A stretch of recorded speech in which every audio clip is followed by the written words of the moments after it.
Il veut garantir sa survivance politique. Mais derrière, il doit aussi donner toutes les garanties à la France. Il doit être un pion de la France dans la sous-région, afin que la sous-région ne soit pas séduite du discours émancipateur venant de l'Afrique de l'Ouest, tel que les pays de l'AES. La France n'est pas prête. Elle est en train de perdre l'Afrique de l'Ouest. C'est grave là-bas. Même le Ghana, le pays sur lequel ils étaient en train de compter, quand l'ancien président était là, le nouveau président est en train de faire le petit bond. La semaine passée, Dramani allait en Côte d'Ivoire. Il a sorti un discours là-bas. Les gars de Ouattara étaient fiers. Disaient que c'est un petit pont. On venait de tacler les pays de l'AES. Mais après son passage en Côte d'Ivoire, il s'est rendu dans les pays de l'AES. Mais il a renouvelé sa confiance. Il dit, lui, je vais le paraphraser, vous de l'AES, vous êtes l'avenir, dis donc. Dis donc, la Côte d'Ivoire vous dérange même, non? Venez chez nous, je vous donne mon port, vous faites, moi j'ai besoin de vous. Il a fait le petit pont à la Côte d'Ivoire. C'est là que tu parles. Dramani, président ghanéen, il a fait le petit pont à la Côte d'Ivoire. Vous ne connaissez pas la diplomatie. La diplomatie, hein, c'est le laboratoire de l'hypocrisie. Il est là-bas, il a dit au gars, écoutez, oui, là, après, il dit non, je suis en train de tenter pour que la CDA reconnaisse. Lui, même, il sait que les gars là, ils discutent avec lui, ils sont sincères, ils sont sincères. Les gars là lui ont dit, nous là, CDA, oubliez, même si on est les pères fondateurs, oubliez vos conneries là. C'est un sac à crustacés. Personne ne peut s'en sortir là-bas. Personne. On ne vient plus. Le gars dit, ok, à la presse, je suis venu pour que nous de la CEDEAO, qu'on considère au moins ces gars de l'AES et qu'on collabore, on traite avec eux. Maintenant, les gars ne veulent pas. Maintenant, pour sa coopération bilatérale avec les pays là, il dit à chacun d'entre eux, dis donc, j'ai le port. Abidjan même vous dérange, il y a beaucoup. Venez chez moi, je vous ouvre mon port en commerce. J'ai d'intérêt, il n'est pas dans vos conneries là. La France c'est qui? C'est la France qui nourrit les gagnants. Arrêtez ça. Et la France est en difficulté. Ouattara commence à être esselé dans la sous-région. Parce que lui qui était le père des coups d'État, où quand ça se passait, tu devais venir faire allégeance comme les Dabimba. Allez faire allégeance. Oui, grand patron, grand maître. À partir de cet instant, je prête allégeance à la mère patrie assassine qu'est la France, en passant par Ouattara. Les autres ont dit, nous, on n'est plus là. On n'est plus dans cette logique vassalisante contre l'Afrique. On n'est plus là. Connerie. On veut se libérer. Après 60 ans, on ne peut pas continuer comme ça. Il faut qu'on se libère. Ouattara est mal. Et là, en Côte d'Ivoire, émergent de plus en plus des forces politiques qui veulent là découdre. Et les coalitions se forment, malgré qu'il peuvent exister des contradictions, bien des fragilités qui existent au sein de l'opposition. Mais ils sont en train de mutualiser les forces pour faire partie Ouattara. Mais la France voit ça. Elle est obligée de s'adapter au niveau de l'Afrique de l'Ouest. Mais elle a décidé que ça ne se passera pas. Malheur pour nous, parce que nous, on est toujours en retard. Lors de la colonisation française, lorsqu'elle a bu, elle a léché la poussière en Indonésie et qu'elle a vu l'opposition farouche des Algériens, elle a dit pour le cas de Cameroun, elle ne permettra pas. Elle allait utiliser les armes non conventionnelles.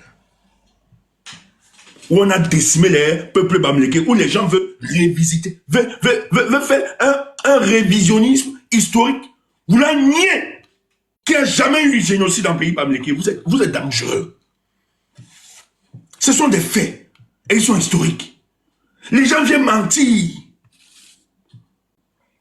Que les bamlékés ont participé à la ils ont participé à la qu'est-ce qu'il veut dire, à l'accaparement des terres dans le Mongo. On revisite l'histoire. On fait un révisionniste historique, du négationnisme. On ignore les faits historiques dans le but de faire passer un autre discours, une autre grammaire, pour manipuler les peuples, pour opposer les peuples, pour regarder nos référents historiques comme étant des bandits, des mercenaires qui ne portaient aucune lutte. Et on vous dit que vos pères qui se sont battus pour libérer le Cameroun étaient des bandits. Des gens clament ça. Mais c'est grave. Alors que ces éléments de langage viennent tout droit de l'Élysée. Le but ici est d'empêcher que l'opposant farouche à Paul Biya, qui de plus en plus met la pression pour qu'on respecte les règles du jeu.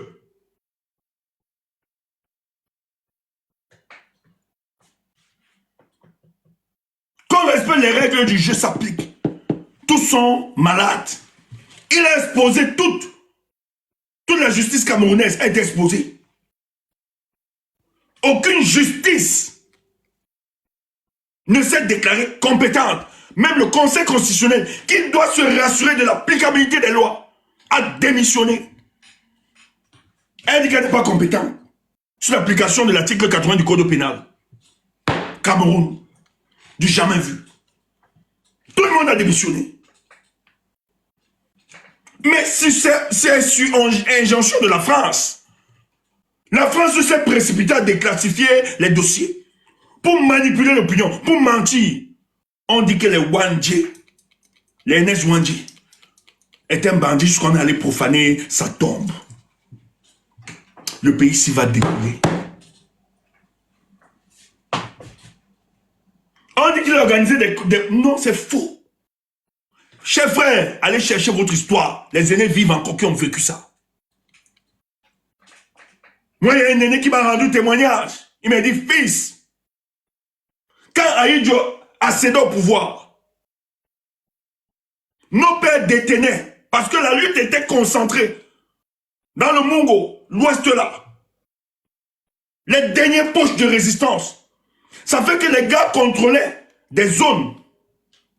Ils avaient résisté contre le colon. Mais qu'est-ce qu'Aïdjo a fait? Aïdjo a organisé une contre-révolution. Et cette contre-révolution était portée par Ekwambi et Wane. C'est lui qui était le fondateur du collège Mont-Coupé. Les aînés le connaissent. C'est cet homme que Aïdjo a organisé, qui était le patron de la contre-révolution, qui devait mater l'armée de libération du Cameroun, des Deswandje. Et ça, ils ont bénéficié de l'expertise française. Pourquoi vous ne le dites pas? Pourquoi vous ne le dites pas aux Camerounais, Elie Milobert?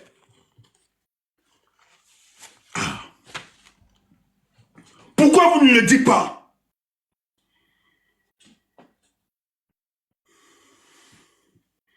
Et Kwambi Ewane était le chef de la contre-révolution. C'était le fondateur du collège Mont-Coupé. Ekwambi Ewane. Voilà.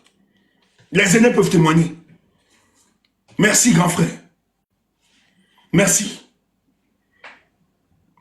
C'est eux qui ont détruit, boulé des villas dans le but qu'on l'impute. Le but, c'était de l'imputer à nos pères qui bagarraient pour libérer le Cameroun et le peuple camerounais.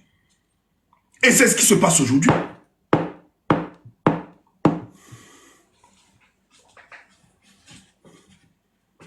Les services de renseignement ont noyé le combat. C'est grave ce qui se passe. La brigade anti-Sardina, notre brigade,